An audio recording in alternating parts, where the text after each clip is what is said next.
I'm Decadent Odin Tribor D. Solitario, and today we will tackle about the essence of good life. The essence of good life is not about wealth or success, but about meaning and purpose. Living in a way that is true to yourself while building strong relationship and growing as a person. According to Aristotle, a good life means living with virtue and reaching your full potential. In simple terms, it's about doing what is right, appreciating what you have, and finding happiness in everyday experience. It's not perfect, but it's meaningful, balanced, and fulfilling.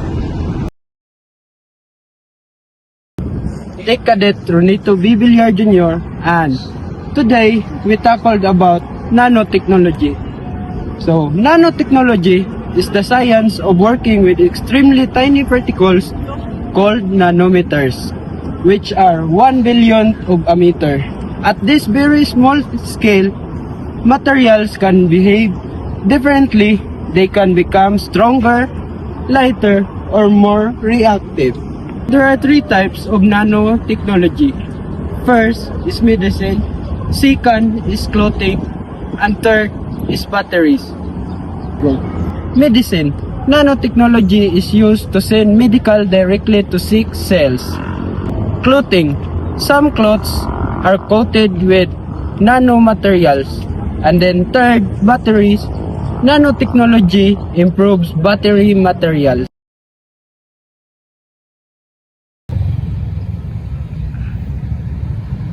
Good day everyone, our topic for today is climate change. Climate change causes by greenhouse gases from fossil fuels, driving extremes, and weather rising seas. But solutions like renewable energy, reforestation, and daily action exist. The next 10 years are critical and everyone can help. Burning fossil fuels like coal, oil, gas release carbon dioxide and methane with drop like blanket. Deforestation, industrial farming, and waste also add these gases to the atmosphere. Rising global temperatures like melting ice and rising sea levels. More frequent and severe storms like flood, droughts, and heat waves. So good day. Today we'll discuss about science, technology, society, and the human person. So, science, technology, and society and the concept of the human person are closely connected because scientific and technological developments constantly shape how people live, think, communicate, and understand themselves. So, the first is science.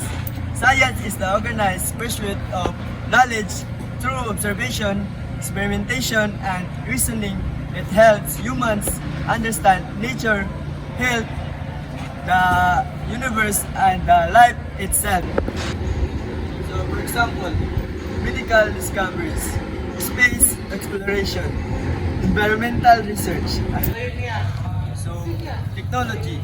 Technology refers to tools, systems, and innovation created from scientific knowledge to solve problems and improve life. For example, smartphones, artificial intelligence, renewable energy system. So, society. Sociology is a community of people living with shared institution, culture, and values. So, society both influenced and is influenced by science and technology.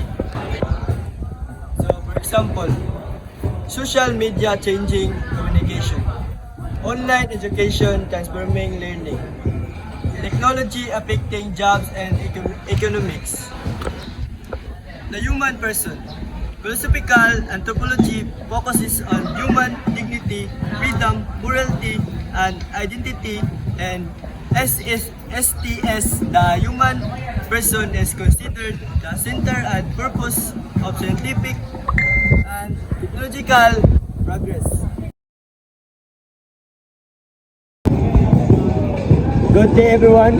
Today I will talk about genetic engineering and technologies. Genetic engineering is the process of modifying DNA of living organs to produce desired traits.